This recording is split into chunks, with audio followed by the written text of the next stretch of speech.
गुलाल उधळला मग आता उपोषण का? छगन भुजबळ यांनी मनोज जरांगेंना सवाल केलाय। बजेटमधून आरक्षणाची मागणी म्हणजे विनोद असल्याचं त्यांनी म्हटलंय। ओबीसी आयोगाकडून सर्वेक्षण कशासाठी असा सवालही उपस्थित केलाय। फडणवीस साहेब, दोन समाजामध्ये भेदभाव नको, ही लढाई ओबीसींच्या हक्कासाठी आहे असं भुजबळ म्हणाले। अरे बाबा, तुम्ही 27 तारखेला गुलाल उधळला, मग आता हे उपोषण कसलं? आता परत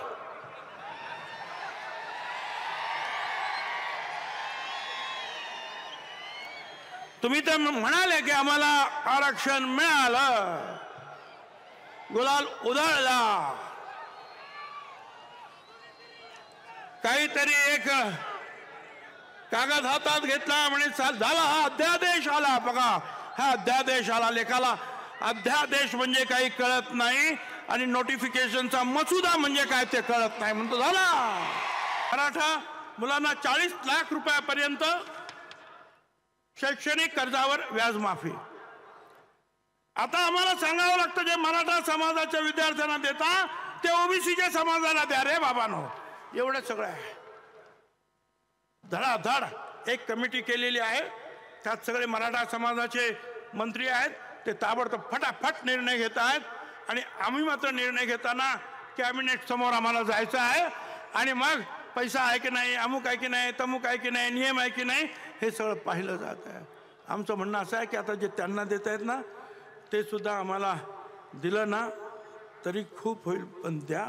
बजेट होतं काय गंमत, एवढा मोठा जोक कधी झालाच नव्हता। उपोषणवाले साहेब म्हणतात बजेटमधून आम्हाला आरक्षण मिळालं, तर बघा मला वाईट वाटलं।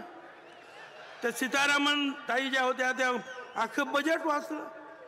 या तरुणांना येऊ देऊ, महिलांना हे देऊ, विमानं वाढवून हे करू ते करू, शेतकऱ्यांना हे द्यायचं आहे आम्हाला, पण आरक्षणाचं काही बोललंच नाही।